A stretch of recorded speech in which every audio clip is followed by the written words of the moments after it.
యేసుక్రీస్తు ప్రభువారు శిలువలో పలికిన మొదటి మాట, తండ్రి వీరేమి చేయుచున్నారో వీరెరుగరు గనుక వీరిని క్షమించండి. ఈ మాట విన్న రోమన్లకి మతిపోయింది. రోమన్లు శిలువ వేయటంలో చాలా ఎక్స్పర్ట్స్. యేసుక్రీస్తు ప్రభువారికి 70 సంవత్సరాలకు ముందు స్పాట్ క్లాజ్ అనే ఒక రోమన్ స్లేవ్ గ్లాడియేటర్ రోమన్ జైల్ని బ్రేక్ చేసి ఖైదీలందరినీ కూడా విడిచిపెట్టేస్తాడు. వారితో ఒక సైన్యాన్ని తయారు చేస్తాడు, ఎందుకంటే రోమ్ మీద ఫైట్ చేయడానికి. అప్పుడు రోమన్లు ఒక వారం రోజుల్లో 6,000 మందిని పట్టుకుని సిలువ వేసేస్తారు. సిలువ వేసే ముందు ఆ 6,000 మంది యొక్క నాలుకలు కోసేస్తారు. ఎందుకంటే సిలువ వేయబడ్డవారు సిలువ వేసేవారిని భయంకరమైన బూతులు తిడతారు కాబట్టి వారు నాలుకలు కోసేస్తారు. కానీ ఇక్కడ యేసుక్రీస్తు ప్రభువారు పలికిన మొట్టమొదటి మాట, తండ్రి వీరేమి చేయుచున్నారో వీరు ఎరుగరు గనుక వీరిని క్షమించండి అని. ఈ మాట విన్న రోమన్ సైనికులు ఆశ్చర్యపోయారు.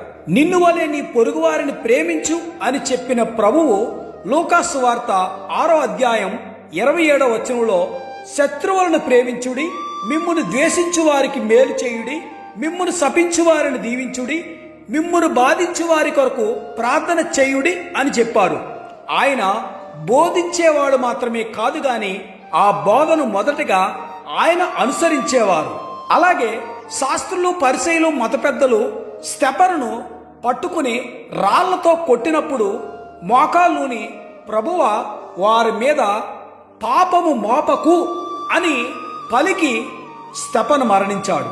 స్తెఫను కూడా చనిపోయే ముందు శత్రువులను క్షమించగలిగాడు. అంటే స్తెఫను యేసుక్రీస్తు ప్రభువారిని పోలి నడుచుకున్నాడు. ప్రభువు అంత ఘోరమైన శిక్షను భరిస్తూ శత్రువులను క్షమించగలిగాడు కదా. ఒక్కసారి ఆయన త్యాగాన్ని మనం గుర్తు చేసుకుంటే మన శత్రువులుగా భావించే వారిని మనం కూడా ప్రేమించగలుగుతాం. యేసుక్రీస్తు ప్రభువారిని సిలువేసినప్పుడు ఆయనతో పాటు కుడి ప్రక్క ఒకరిని, ఎడమ ప్రక్క ఒకరిని, 2 బందిపోటు దొంగలను కూడా సిలువేశారు. వాళ్ళిద్దరూ కూడా ఉద్యమకారులు, బరబ్బాకు మంచి స్నేహితులు.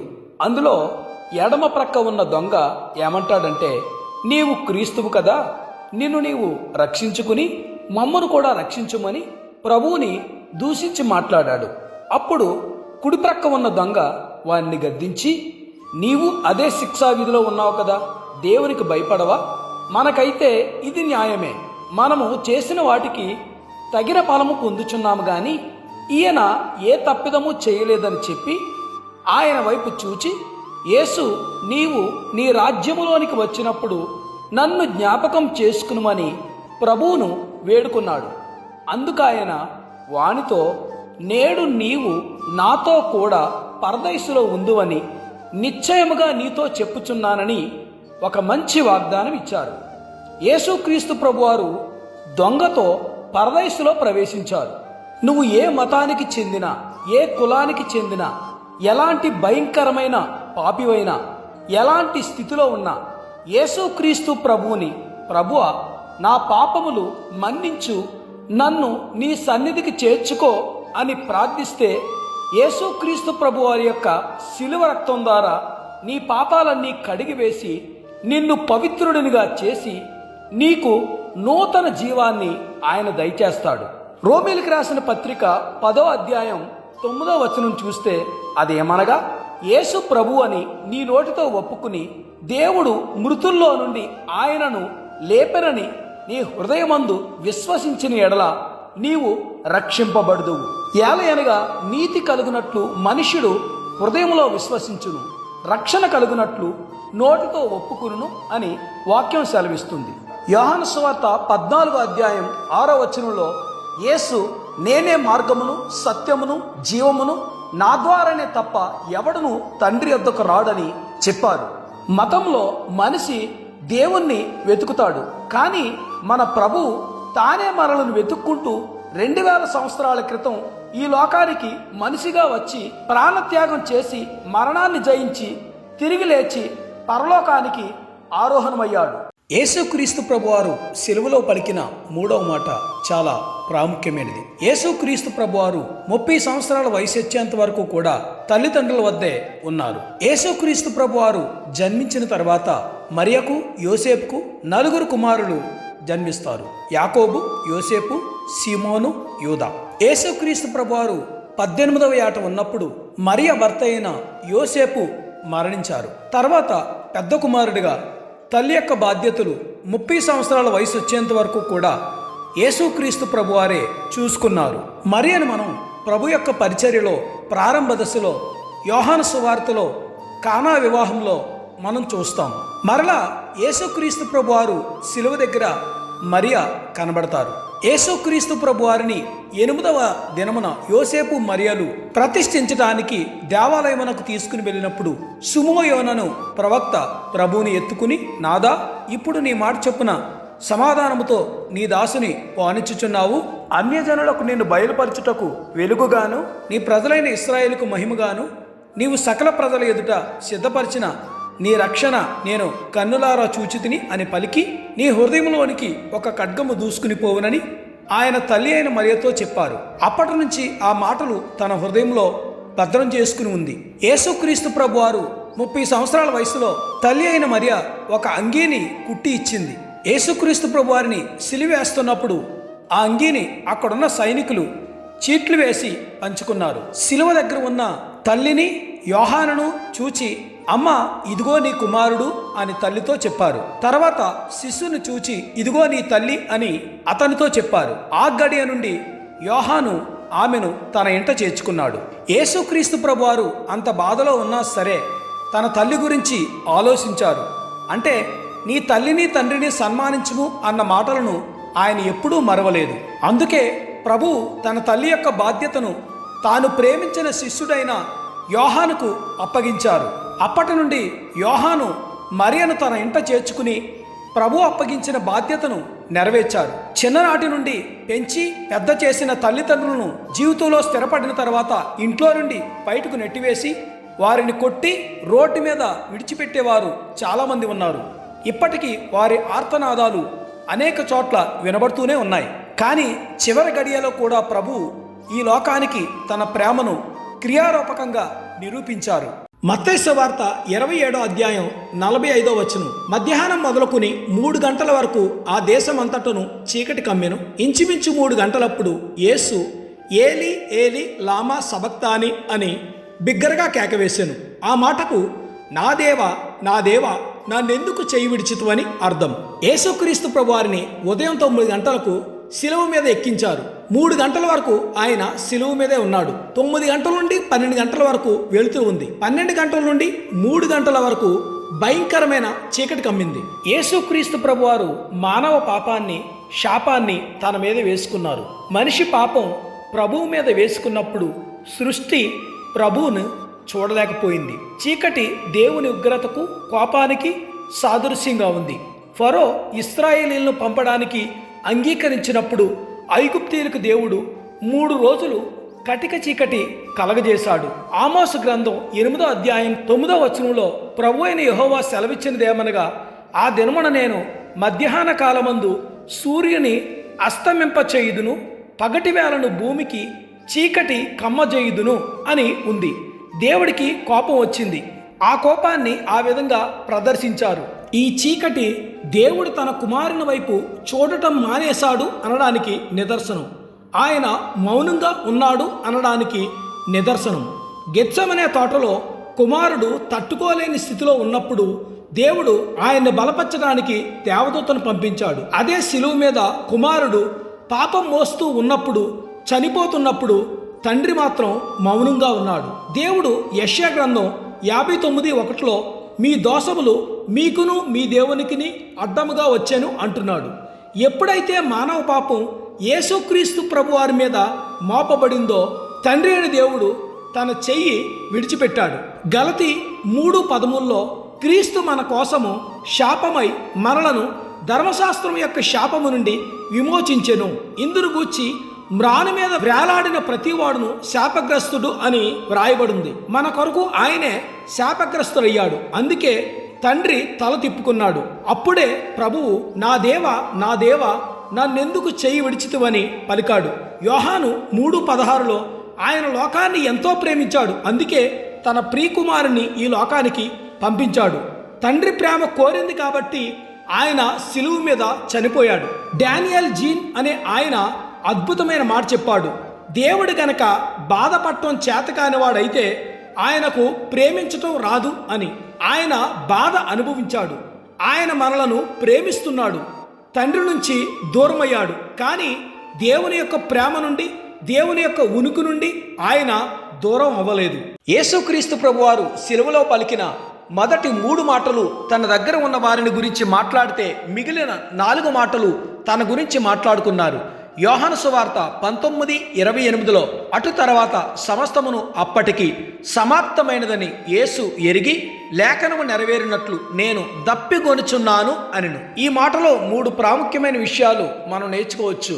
మొదటిది, ఆయన మానవుడిగా దేవుడిగా ఈ లోకానికి వచ్చాడు. భౌతిక శ్రమను ఆయన అనుభవించాడు.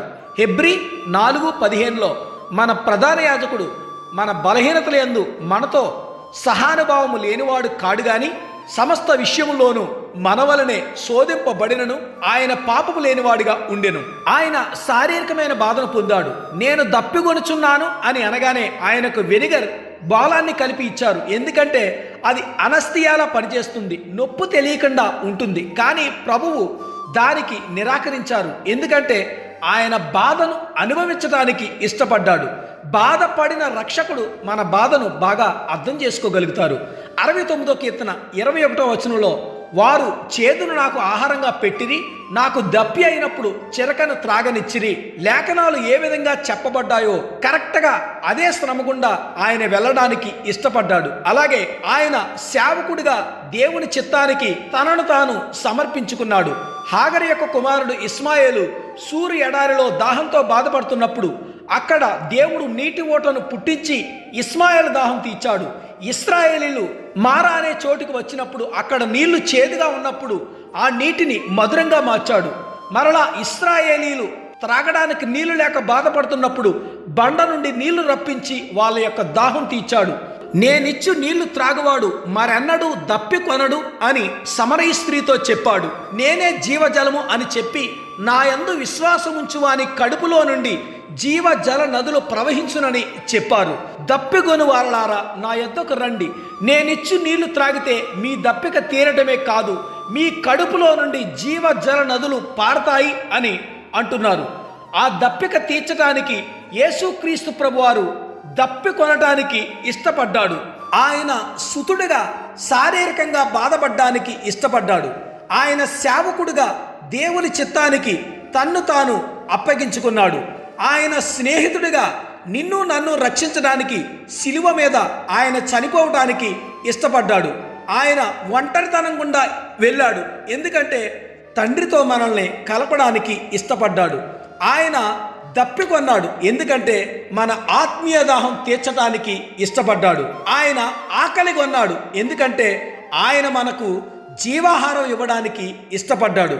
యేసుక్రీస్తు ప్రభువారు సిలువలో పలికిన 6వ మాట సమాప్తమైనది. లూకాసు సువార్త 2వ అధ్యాయంలో చూసినట్లయితే పస్కా పండుగ వచ్చినప్పుడు యోసేపు మరియా యేసుక్రీస్తు ప్రభువారితో కలిసి యెరూషలేమునకు వెళతారు. ఆ పస్కా పండుగ ఆచరించిన తర్వాత మరలా వాళ్ళు అక్కడ నుండి తిరుగు ప్రయాణం మొదలు పెడతారు. అయితే యేసుక్రీస్తు ప్రభువారు అక్కడే యెరూషలేములోనే ఉండిపోతారు. యేసుక్రీస్తు ప్రభువారు తమతోనే ఉన్నాడని వాళ్ళు ఒక దినం ప్రయాణం చేసిన తర్వాత వాళ్ళు చూసుకుంటే యేసుక్రీస్తు ప్రభువారు కనిపించరు. మరలా వాళ్ళు యెరూషలేమునకు వెళ్ళిన తర్వాత 3 దినముల తర్వాత దేవాలయంలో యేసుక్రీస్తు ప్రభువారు బోధకుల మధ్య కూర్చుండి వారి మాటలు ఆలకించుచు వారిని ప్రశ్నలు అడుగుతూ ఉన్నారు. అప్పుడు తల్లిదండ్రులు చూసి మిక్కిలి ఆశ్చర్యపడ్డారు.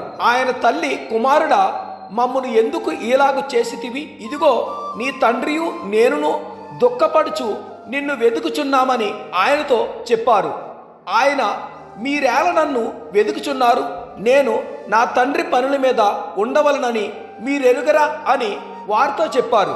యోహాను సువార్త 17వ అధ్యాయం 4వ వచనంలో, చేయుటకు నీవు నాకిచ్చిన పని నేను సంపూర్ణంగా నెరవేర్చి భూమి మీద నిన్ను మహిమపరిచితిని అని చెప్పారు. తండ్రి అప్పగించిన పనిని ప్రభువు తనకున్న సమయంలోనే నెరవేర్చినట్లుగా 6వ మాటలో మనం చూడవచ్చు. యేసుక్రీస్తు ప్రభువారు తండ్రి చిత్తాన్ని నెరవేర్చడానికి వచ్చాడని, తండ్రి పనుల మీద ఉన్నాడని మనకు స్పష్టంగా అర్థమవుతుంది. తండ్రి అయిన దేవుడు 6 దినాల్లో సృష్టిని చేసి 7వ దినాన్న విశ్రాంతి తీసుకున్నాడు. మన పరిశుద్ధ గ్రంథంలో 6468 ఆజ్ఞలు ఉంటాయి. పాత నిబంధనలో 5418 ఆజ్ఞలు ఉంటాయి. కొత్త నిబంధనలో 1050 ఆజ్ఞలు ఉంటాయి. మొదటి 5 పుస్తకాల్లో తారాలో 613 ఆజ్ఞలు ఉంటాయి. మత్తయి సువార్త 5వ అధ్యాయం 17-18 వచనాల్లో చూసినట్లయితే, ధర్మశాస్త్రమునైనను ప్రవక్తల వచనములైనను కొట్టివేయ వచ్చితనని తలంచవద్దు, నెరవేర్చుటకే గాని కొట్టివేయుటకు నేను రాలేదని ప్రభు స్పష్టంగా తెలియచేశారు. తండ్రి అయిన దేవుడు 6 దినాల్లో సృష్టిని చేసి 7వ దినాన్న ఎలాగైతే విశ్రాంతి తీసుకున్నాడో, సుతుడైన దేవుడు శిలువ మీద తన పలికిన 6వ మాట చేత తన రక్షణ కార్యాన్ని, ధర్మశాస్త్రాన్ని, మోషే లాని, ప్రవక్తలు చెప్పిన ప్రవచనాలన్నీ కూడా నెరవేర్చి సంపూర్తి చేశారు. తండ్రి అయిన దేవుడు ఒక రక్షణ కార్యానికి ప్రణాళిక వేశారు. సుతుడైన దేవుడు ఆ కార్యాన్ని నెరవేర్చాడు. పరిశుద్ధాత్మ దేవుడు మనం పొందుకున్న రక్షణను కాపాడుతూ ఉన్నాడు. యేసుక్రీస్తు ప్రభువారు సిలువలో పలికిన 7వ మాట లూకా సువార్త 23వ అధ్యాయం 46వ వచనం. అప్పుడు యేసు గొప్ప శబ్దంతో కేకవేసి, తండ్రి, నీ చేతికి నా ఆత్మను అప్పగించుకొనుచున్నానెను. ఆయన ఇలాగు చెప్పి ప్రాణము విడిచెను. సృష్టి అంతటిని దేవుడు 6 దినాల్లో పూర్తి చేసి 7వ దినమున విశ్రాంతి తీసుకున్నాడు. యేసుక్రీస్తు ప్రభువారు సమాప్తమైనది అని 6వ మాట పలికి 7వ మాటగా తండ్రి, నీ చేతికి నా ఆత్మను అప్పగించుకొనుచున్నానని చెప్పారు. కీర్తన 31:5లో చూస్తే, నా ఆత్మను నీ చేతికి అప్పగించుకొనుచున్నాను, యెహోవా సత్యదేవ, నన్ను విమోచించువాడవు నీవే అని వ్రాయబడింది. ఇక్కడ యేసుక్రీస్తు ప్రభువారు పలికిన మాట ద్వారా కూడా పాత నిబంధనలో వ్రాయబడిన ప్రవచనం నెరవేర్చారు. అలాగే యోహాను సువార్త 10:18లో చూస్తే, ఎవడును నా ప్రాణము తీసుకొనడు, నా అంతట నేనే దాన్ని పెట్టుచున్నాను, దాని పెట్టుటకు నాకు అధికారం కలదు, దాని తిరిగి తీసుకున్నటకు నాకు అధికారం కలదు, నా తండ్రి వల్ల ఈ ఆజ్ఞ పొంది తిని అనెను. అందుకే మన యేసుక్రీస్తు ప్రభువారు యాయీరు అను సమాజ మందిరపు అధికారి 12 ఏండ్ల కుమార్తె చనిపోయినప్పుడు ఆమె దగ్గరకు వెళ్ళి, చిన్నదాన లెమ్మని చెప్పగానే చనిపోయిన ఆ బాలిక తిరిగి లేచింది. నాయినను ఊరిలో ఒక విధవరాలు కుమారుడు చనిపోయాడు.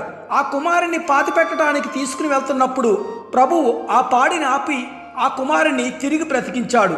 మార్తా మరియల సహోదరుడు లాజరు చనిపోయిన తర్వాత 4వ రోజున యేసుక్రీస్తు ప్రభువారు లాజరు సమాధి దగ్గరికి వెళ్ళి అతన్ని బ్రతికించారు. ఇక్కడ ప్రభువుకి ప్రాణం తిరిగి పెట్టగల అధికారం ఉంది, అలాగే ప్రాణం తీసుకునే అధికారం కూడా ఉంది. ఇక్కడ ప్రభువు తానే తనంతటా తన ఆత్మను తండ్రికి అప్పగించుకున్నాడు. ఆయన చనిపోయిన తర్వాత దేవాలయపు తెర పైనుండి కింది వరకు 2గా చినిగింది. భూమి వణికింది, బండలు బద్దలయ్యాయి, సమాధులు తెరవబడ్డాయి. నిద్రించిన అనేక మంది పరిశుద్ధుల శరీరాలు లేచాయి. వారు సమాధుల్లో నుండి బయటకు వచ్చి ఆయన లేచిన తర్వాత పరిశుద్ధ పట్టణంలో ప్రవేశించి అనేకులకు అగపడ్డారు. శతాధిపతి, అక్కడున్న సైనికులు భూకంపము జరిగిన కార్యములన్నీ చూచి మిక్కిలి భయపడి నిజముగా ఈయన దేవుని కుమారుడని ఒప్పుకుని మారు మనసు పొంది వారి జీవితాలను ప్రభువుకు అప్పగించుకున్నారు. ప్రసంగి 12:7లో మన్నైనది వెనకటి వల్లనే మరలా భూమికి చేరును, ఆత్మ దాని దయచేసిన దేవుని యొద్దకు మరలా పోవును అని వాక్యం సెలవిస్తుంది. ప్రభువునందు నిద్రించిన వారు ఖచ్చితంగా మరలా ప్రభు దగ్గరికే చేరతారు. స్టెఫను కూడా రాళ్లతో కొట్టబడినప్పుడు ప్రభువా నా ఆత్మను చేర్చుకునమని చెప్పి చనిపోయాడు. ఎవరైతే ప్రభువుని సొంత రక్షకునిగా అంగీకరించి ఆయన యందు విశ్వాసం ఉంచుతారో, విశ్వసించిన ప్రతి ఒక్కరూ కూడా నిత్య రాజ్యమునకు వారసులవుతారు.